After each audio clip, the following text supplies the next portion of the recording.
choreography comes from the Greek words choro, spelled Zoro, and graphy, which is designing dance. And therefore, now, somehow in Kathak, when we go to many seminars, they confuse choreography with group work. That choreography also is solo-based work. I don't think we have any doubt, on this panel to look at Kathak as one form which has seen the maximum number of onslaughts. We're in an age that also concerns sedition, especially now, and also has had a huge history of reinvention and rejuvenation. So we cannot look at our dance form without a political conscience, and also the fact that how the poetry has fueled the content of Kathak, and also the music that lent it its form. So I'd like to start with Dipti, since you just saw her work. Dipti, you've grown up in 2 different countries, and gone from backgrounds of theatre, you yourself put yourself out as a dramaturg. What does the Kathak form offer you? Thank you, Madhu. As you mentioned, I grew up in Canada and I studied theatre from a very young age. And since I was a very young child, I think I left from India to go to Canada at the age of 8. And I think when I was very small, my mother must have put me into some Kathak classes. There was some Kathak teacher at the school I was going to. So I always danced, but in Canada, I studied contemporary dance. I studied Graham and Limon style. And then I studied Bharatnatyam with Sheila Rao, who's a disciple of USK, and Chandrabhaga Devi Amma. But Kathak was always in my soul. It was always calling to me. And I had a great desire to create my own work, but I felt that I couldn't really do it in a Western dance vocabulary. And Kathak seemed to me always to be very fluid, very free. Whenever I danced any Kathak, I felt extremely liberated. And the rhythms, the rhythmic language of Kathak. I wrote a paper once called Rhythmic Fluency in Kathak. The rhythmic language, the toda, tukras, I found them very exciting and also intellectually very challenging. So I think for me, the form of Kathak offered many opportunities to improvise, to create, and I never seemed to find any limitations in the form. So the form was something that attracted me a lot. Thank you, Dipti. So moving to Joanna, as we know, Kathak offers us so many limitless possibilities. And Joanna and we were talking about how, I think that's another story another time, about how she got into Kathak. But I'd like to ask Joanna, you would say that it's a form that's alien to maybe a Canadian body, a different sensibility. How did you internalize the Kathak vocabulary? How did you make it your own? Good morning, everyone, and thank you. It's such a pleasure to be here. Well, I would have to say that what first attracted me to the form was the musicality, the rhythm, the physicality, and being a drama queen, that I've always been the dramatic elements. And then through the rigor of class, really, because within a very short span of time, I studied under the late Pandit Chitresh Das, my guru, and so long ago began that we called him by his first name, if you can imagine. It seems so foreign now, but we did. Usually prefaced with a hey. But we had a real rigor in class, and that's what really started to get it deep into the system. We had 3 hours a day, 5 days a week, and I often returned at night for a couple of hours, and then all day Saturdays. So it went like this, and he was a very, very serious teacher, sang, danced, played the tabla, demanded all of that of us. And then as time went on and I actually came to India on my own without all my dance sisters and my guru, of course, I really started to make Kathak my own in those days. I was living in Calcutta for 2 years and sort of developed that, not only that personal, much more personal a relationship with it, but also started to work on my own body personally because I felt I didn't like what I saw in my body lines. So using my particular type of body and my way of feeling rhythm, I just started to really go deep inside my own body form within the Kathak vocabulary. Thank you, Joanna. I think Nandini, of course, is somebody all of us know. She's been in the dance field for the last 3 decades and more, and also one of the first students of Natya Institute when Ma moved here. Nandini, I think you represent a whole generation in the 80s, mid-80s, who were all learning Bharatanatyam because there was no Kathak in Bangalore. Kathak came to Bangalore with Maya Didi in 1986-87, and when Natya Institute was established here.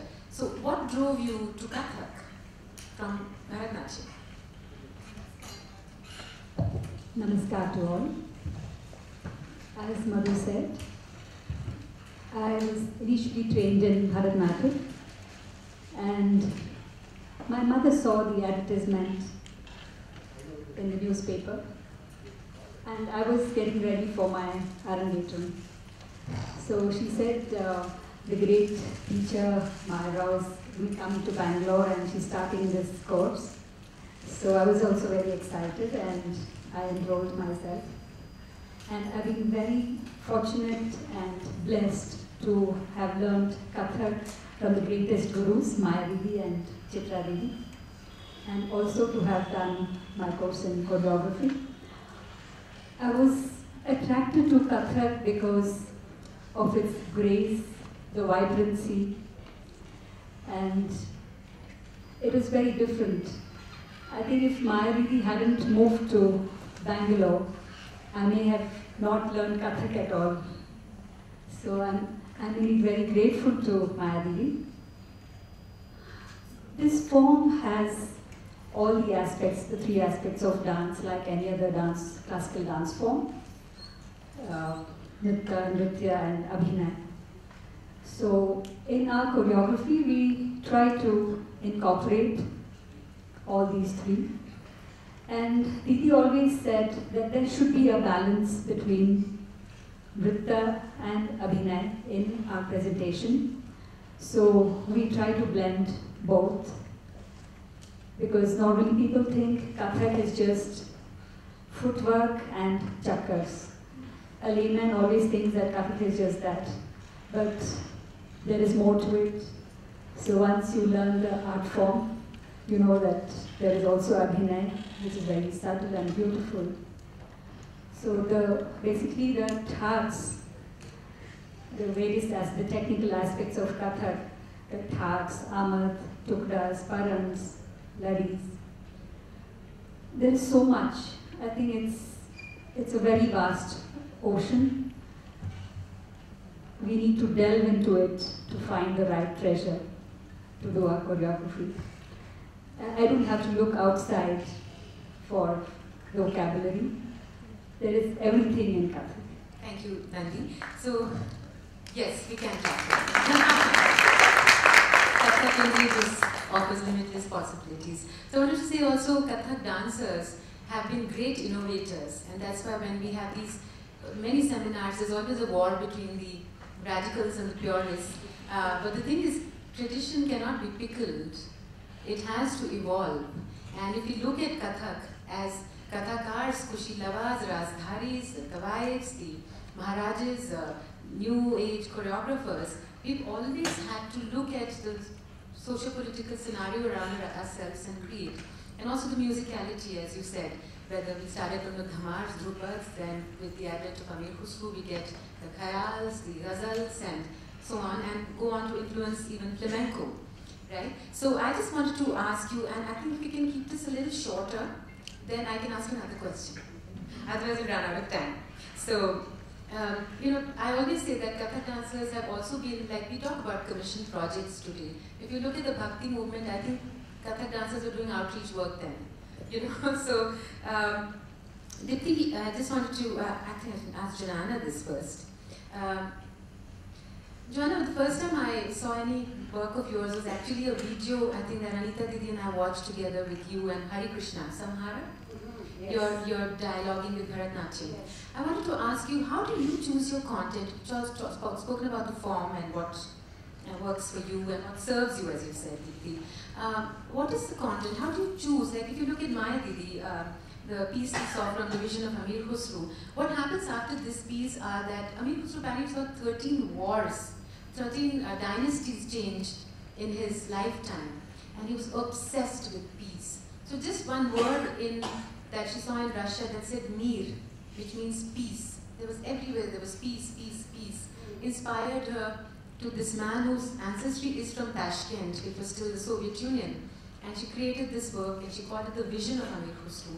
And how Amir Khusro was not just a court poet, he's a people's poet, and that's why she introduces this song. After this, you see that, that he's surrounded by swords, and all of us who perform, some of us, Nagaraj has also done Amir Khusro's role, so Azuraju, that they make an arc of swords, and his muse of peace comes and rescues him. And she says that maybe this cacophony of clanging swords is what gave rise to an idea in his mind to create the sitar. And also the tabla, which he is attributed to have created. So she would just move the shield and the sword, which was here, to this, and it would become the sitar motif that moved away. So, I just wanted to know, it's so exciting to see how choreographers create new work. Joanna, could you share something? Certainly, I'd be happy to. I think when I get an impetus or a seed idea, it can come from external, and it depends really on the context where the work will be shown. For a really quick example, we were asked to partake in a festival called Body Percussion Festival, where we could use no additional music of any sort. So Kathak lent itself perfectly to that, with vocal recitation, bowls, clapping, as it would be. So, and also utilizing the sense of the rasas, bringing in the emotional quality. So there are times when I would choose the content to be just maybe emphasizing really the nrit, where you would go directly with the music, and other times where it could be the complete polar opposite, where it could be a complete natyam, like a complete abhinaya piece. And that again sort of depends on what the initial seed idea is. But for myself, even if I'm dancing what could appear to be quite nrit, or my group is, we always have an internal narrative, which can be quite personal, or something that we talk through as a group, and then each dancer can make that their own. Could you share one or two pieces you Sure. My husband Ian, who's here today, he is a composer and a bass player, and he writes often for mostly my company, my group pieces. And the first piece that he did for us is called 7 Hills. And he's from Kampala, which is surrounded by 7 hills. And atop each of these hills is a place of worship from a different ideology, religious ideology or spiritual ideology. So that was our main sort of narrative, where we utilized groundwork and switched directions, and different kinds of musical influences came in. So that was a piece that I really explored a lot, particularly the groundwork, which was new. It's something that really excited me. And then last year, I was fortunate enough to do a collaboration with contemporary dancers from the prairies in Canada, Regina, Saskatchewan, Fada Dance. And together we put together a piece, Bardo, which was looking at the liminal states between death and rebirth. And we sort of akin that to between cultures, between styles of dance. And that was our underlying, not so literal narrative, but still something to hang on to. Thanks, Joanna. I mean, I think we can also talk post this session when we're all having some chai or coffee. I'll move to Nandi. Nandi, you said something that's very important, because most of the time when we perform Kathak, everyone says, Kathak mein hai kya? There's chakkars and footwork, and there's such a huge repository of abhinay, of very efficient team of abhinay, of the movement vocabulary, which is not explored, because I think in trying to compete with reality TV or Bollywood, somehow dancers are just doing only group work and doing this kind of flashy, gimmicky work, a lot of it. I mean, there are, of course, great artists. What was your take on this scenario? And also, if you look at Bangalore, our competition is not even reality TV, it's traffic. Half the time you have people saying, can you send me a link to your show or just live stream it? How are you competing in this scenario in Bangalore as a choreographer in today's time? What inspires you? What kind of work do you create? Normally our creations are based on tradition, what we have received from our gurus, based on mythology and maybe some things from nature. And we also take some pieces from poetry, be it any language. Like recently we worked with Urdu theatre, used Ghalib's poetry along with live music and theatre as well, and Kannada literature, Marathi. So it depends. Sometimes we're inspired with a piece of music, maybe just something you read in the newspaper, or it can be some story or any poetry, basically poetry and literature. That's what we fall upon. We have recently choreographed a piece called Utsav, which is based on the festivals of India and some of the games which we have forgotten. I would like to show you an excerpt of that. Can I do it now? Absolutely. And there is also a bhajan. And I remember Maya Didi used to say that you should not mix nritta in the middle of an abhinaya piece.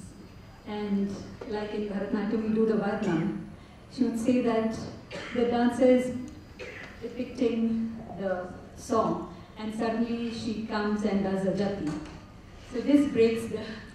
Let me interrupt. This was actually a Ramayana where she said that it was a very famous company, so I'd probably be ostracized again. So it was that how Shabri Mokshan. So Shabri is tottering, almost about to die, and suddenly she gets up and starts doing jati. So how does that make any choreographic or logical sense? So we had choreographed this bhajan 10, 15 years ago. And there is a ladi in this bhajan. I don't know why we introduced the ladi.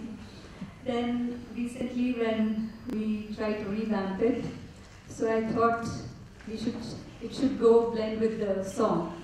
So we tried to introduce the abhinaya aspects in the ladi like a sawal jawab. So you can take a look.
have very little time left, only 7 minutes. So just a very quick question, which is that, you know, I haven't given the time so quickly.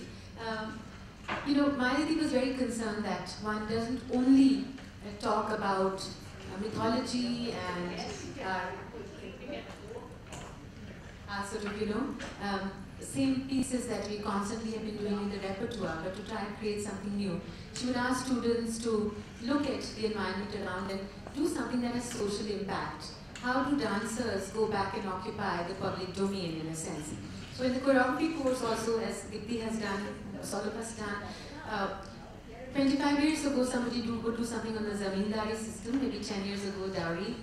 Now it might be Me Too, it could be marital rape, it could be, you know, it could be the Dalit issue, which from time immemorial doesn't seem to be getting sorted, or whatever. What is it that bothers you as a choreographer, as an artist? Why not bring it into your art other than just making it a living room conversation? And Dipti, you've been doing a lot of that. So, you know, that you engage also with the gurus, you're doing the paramparic work, and at the same time you're doing quite a lot of path-breaking work. The content is really, really different. So, thank you, Madhu. I think that because I came to Kathak as a form, for me it was first a medium of expression. What it was is a tradition, really, I delved into much later. And my aesthetic and artistic training really was in a time in Canada and in North America when we were all into postmodernism. So we were greatly influenced by Merce Cunningham and John Cage and their music. And so my initial work was, but I didn't want to do Western dance. I said, why can't our traditions be just as contemporary? And so the works were kind of at a crossroad, I guess the word these days is intersection. It was at the intersection of the political and the aesthetic. Political for me, because growing up in Canada, I wanted to stop being put in a cubby hole that I am this classical Indian dancer, and I wanted to reach out to a broad-based audience, and I wanted to be contemporary. But I wanted our Kathak form to be appreciated. So the initial works I did, like Quanta, which was a site-specific work created for the National Gallery of Canada, used a rotunda, which was a marble rotunda, which I thought would be very good for the bells. But the composition, the music was composed by Ronaldo Valverde, who is a Chilean composer, and he used elements of South American music and Indian music and combined them. But then I've gone on to do work with digital artists, which look at there's a piece I'm reworking now called Static, in which talks about how we're inundated by, you know, waves and we're getting jumbled up because of all this static that is around us, and how do we find our way through that? We all become like antenna, you know. Topics like this, or the current project I'm working on, which is inspired by the paintings of Amrita Sher Gill. It's called Self-Portraits with Amrita. And the idea is for us as women to really subvert how we are looked upon by creating our own self-portraits. So I think for me Kathak is a form that allows for tremendous exploration, which is very, very contemporary, but always rooted in tradition. Thank you so much. We have just about 3 minutes left. So quickly, just a minute each, if you'd like to share. I can't resist doing this. You know, feel like I'm in a chat show. I'm just kidding. So I just wanted to say, can you share with us one choreographic tool that you have? You know, that you like. You know, for some people, you just walk into a studio, you need bodies. For somebody else, it's something else. What is your genre? Actually, mine, believe it or not, is a video camera. Whether I'm working on choreography ideas for myself or for group, I set it up in the corner and we pay no attention to it. And then the tool is to then observe it with objectivity and really throw out what doesn't work. But you know, the wonderful thing about it, for me anyway, is often things don't work, that's fine. But it actually leads me to a path that is possible, and that's how I refine my work. Thank you, Joanna. Dipti? So I think because of my theatre background, the tool for me is to have interaction. I want bodies in space who will interact with each other in an improvisational way, because I think that always leads to discoveries which So I just want to set up a framework in which people will interact and discover things. Thank you. Nandi? For me as well, I need dancers in front of me. That is when the ideas start flowing. And also music. Thank you. We can open it out to any questions that we have. We have about it. Can we get some light in the audience, please? Yeah. And less on us. Yeah. House lights. House lights. House lights, please. I am Manjari Sinha from Delhi. My question is to Nandini. I like to piece beautifully well, and I could find that the music was especially composed for the tukda that was going on. That tone. So the flute would stop at that moment and then continue according to the parant that was going on along with. So how did you come? You commissioned the flute and told him the concept Yes. and to go about it? The music was specially created by Shri Praveen Rao, who does all our music. It was beautifully done. I must compliment you. That was the Sangeet Tukda. Thank you. Thank you. Anybody else? I think we have a question there.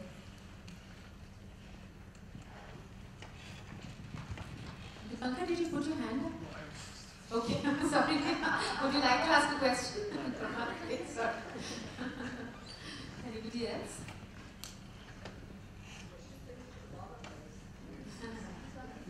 Yeah, this one here.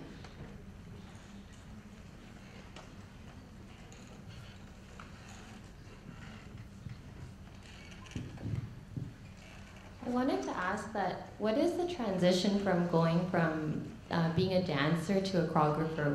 What is that moment, and anybody can answer it, but what is that moment for you that you felt, because we all start as dancers and then we make that shift to saying that I'm ready to choreograph. So what is that shift like? May I say? Ongoing. One can never say I am a choreographer, but actually by working in your own, my experience, working in my own body, making those shifts, deciding what it is I want to say, then branching that out into bringing in a group out of really necessity of vision, not necessity of bringing people in, but to actually manifest an idea. And then it just goes on and on and on and on and on. And for to call myself a choreographer is terrifying, so I don't do it. It's a very interesting question though, because also, I mean, there are a lot of seminars on the topic, because right now, I think what we're dealing with is also a lot of bad dancing out there, right? If you feel you watch 2 reality shows, people choreograph nowadays. And also, if you have done your Arangetram or your Rang Pravesh, then automatically you start to teach. But you will see there are so many great teachers sitting here that they have to evolve their own pedagogy. They have to have a methodology that through trial and error, and similarly with the choreography, we'll open it out. It's probably the only question you have. I just want to add something. I think it's very important for people to realize that being a dancer, this is very clear in the Western system, being a dancer, you're an interpreter. You are an interpreter of other people's work.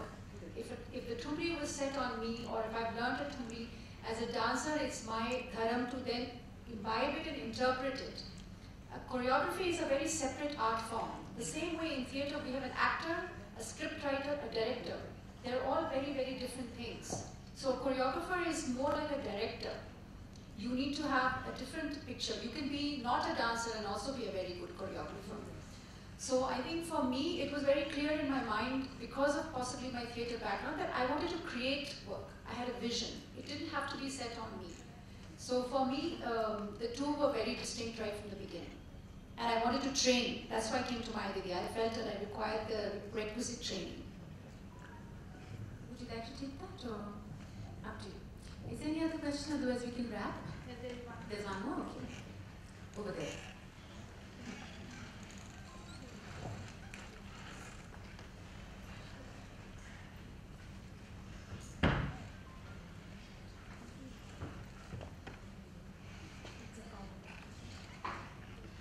It's a common question for all of you. As choreographers, how easy, hard, just tell us how you feel about letting someone else be the medium of your message. Because you just said that as a choreographer, you're almost like a director and the dancers are actually imparting the message that you give or that you hope that the audience will receive. I find it wonderful because the reason why people are there is because we want them to be the medium of our message. Otherwise, we just work independently, I think. At least I'm speaking for myself. But I also like them to bring themselves into it, so not too much over-direction. Of course, I will have the last word. But then I'm happy to be in other people's work and have them have the last word, so it works both ways. I think it's a great challenge to work with other people, but I think it's important to remember that everyone I work with, whether it's a lighting designer or the costume designer or the dancer, they are in themselves artists. So when I'm working with dancers, I want to have a dialogue with them. What are they bringing to it? Because my job, I feel, as a choreographer is to enliven them. If they become alive to the ideas, then they will bring those ideas forward. Helen, there, front. When we choreograph, we want our medium or our dancers to be well trained so that they can portray what we have in our mind. Also, I just wanted to share something Maya Didi used to say, since today is about her so much. She used to say that when she was studying in Gittis in Russia, that there was a huge production at the Bolshoi, so the choreographer, the night before the premiere, which you can imagine the Bolshoi, calls my mother over, who was a favorite student, for dinner. And she said, I'm going to cook. So she said, my mother said, and my mother was a nervous person, if you all remember. On any shows or students' shows, she would have the loosies. And we remember that only curd rice was given to her those days. And she was like, tomorrow you're premiering, you're going to cook for me tonight. And she said, you know what? I've worked on my dancers all this time, and now the train has left the platform. Sorry to interrupt. It's okay, thank you. Actually, what occurs to me at this moment is that as part of the training in choreography, it was so easy for us to understand and have an answer to this question, because when we entered the institute, we were trained as dancers in our respective styles, but we had to dance to a composition which was being done by a choreographer senior to us in Yakshagana, or maybe Manipuri dance, or Kathak, or Bharatnatyam, or one of the folk dances. So my experience was that the body then could understand and respect this variety of movements that were given to us, and there was a challenge for all of us to understand and respect that expression and be part of it, to be part of another's choreography, and to retain your own training base. So I think that gave us an opportunity to see the difference and use it in our choreographic composition as and when we were asked to. Thank you. Thank you so much, Helen. I think with that, I'd like to thank the wonderful panelists for your wisdom and your wit.